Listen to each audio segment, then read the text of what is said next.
Bismillahirrahmanirrahim. Assalamualaikum warahmatullahi wabarakatuh. Alhamdulillah wassalatu wassalamu ala rasulillah wa ba'du. Kaum muslimin wal muslimat rahimani wa rahimakumullah ajma'in. Insyaallah pada kesempatan yang baik ini kita akan melanjutkan pembahasan hadis dari Kitabul Maram. Hadis yang ke-316. Tentang sholat yang berat bagi orang munafik. Adalah sholat Isya dan sholat subuh.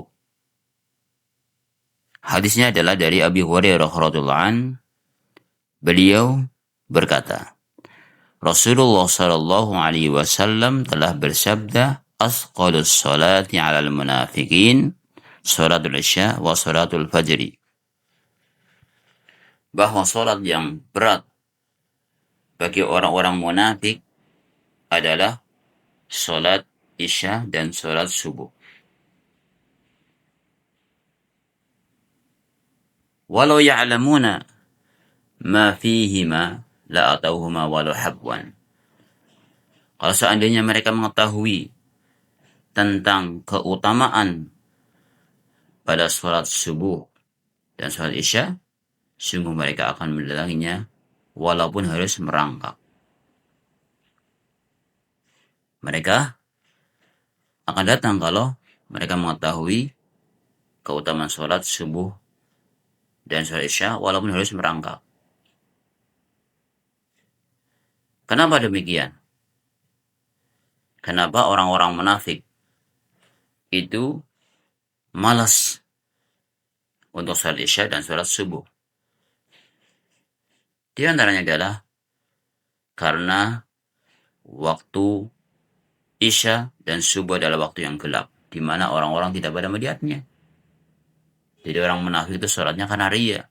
Allah mengatakan, yura'una an-nasa wa la yadhkuruna Allah illa qalila. Mereka riya kepada manusia, ingin dilihat oleh manusia, dan mereka tidak ingat kecuali kepada Allah yang sedikit. Mereka tidak ingat kepada Allah kecuali sedikit. Yang kedua,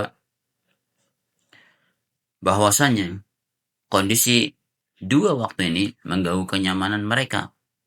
Kenapa? Isya itu dilakukan saat tubuh ingin istirahat, ya kan? Waktu Isya, tubuh saat itu ingin istirahat. Kemudian subuh saat tidur nyenyak-nyenyaknya. Jadi secara keduniawian mengganggu mereka. Padahal seorang orang yang beriman harus mendahulukan kenyamanan di akhirat.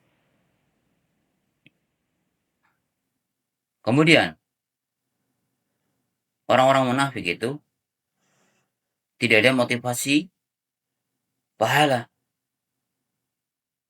Artinya sholatnya bukan karena mengharapkan pahala dari Allah Subhanahu wa ta'ala. Maka malas untuk melaksanakan sholat subuh.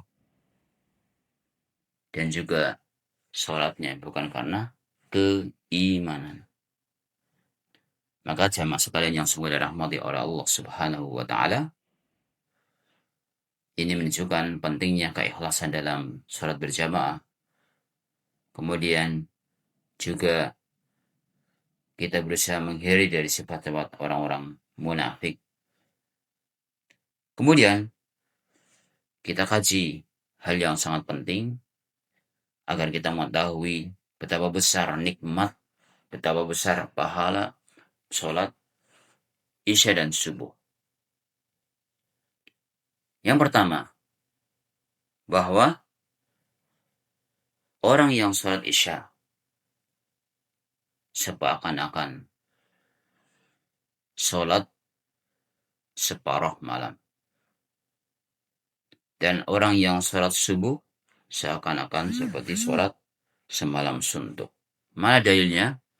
Dalam hadis yang sahih riwayat Muslim nomor 656 dari sahabat Utsman bin Affan radhiyallahu an, "Man shallal isya'a fi jama'atin faka'annama qama nisfal laili." Barang siapa yang salat Isya dengan berjamaah, seakan-akan dia salat malam separuh malam.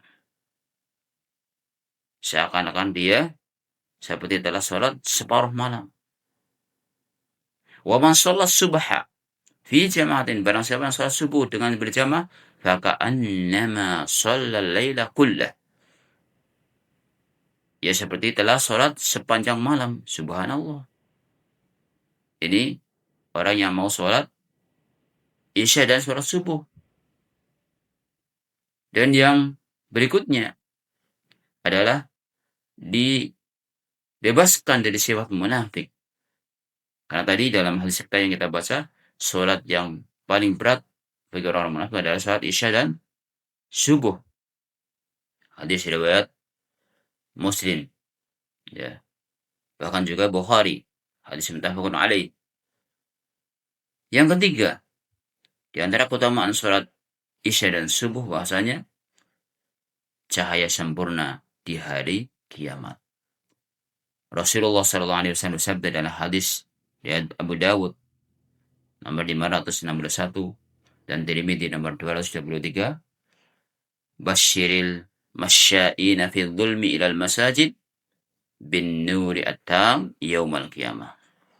Sampaikanlah kabar gembira kepada orang-orang yang berjalan dalam kegelapan menuju masjid bahwa mereka akan mendapatkan cahaya yang sempurna pada hari kiamat. Subhanallah. Orang yang mau jalan untuk sholat jamaah di kegelapan. Kegelapan kapan berarti? Isya dan subuh. Ini keutamaan yang ketiga. Kemudian, keutamaan berikutnya adalah akan mendapatkan perlindungan dari Allah Subhanahu wa Ta'ala sepanjang hari. Hadis riwayat Muslim nomor 657, Rasulullah SAW bersabda, "Man shalla subha fahuwa fi dhimmatillah." Barang siapa yang melaksanakan sholat subuh, maka ia berada dalam perlindungan Allah Subhanahu wa Ta'ala.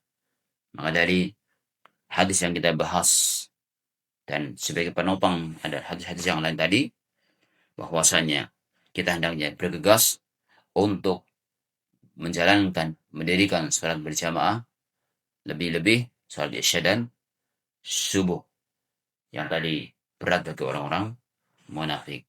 Wallahu ta'ala alam biswab. Semoga Allah SWT berikan kekuatan untuk mengikuti sunnah Nabi Sallallahu Alaihi Wasallam. Dan kita tutup dengan doa kafaratul majlis.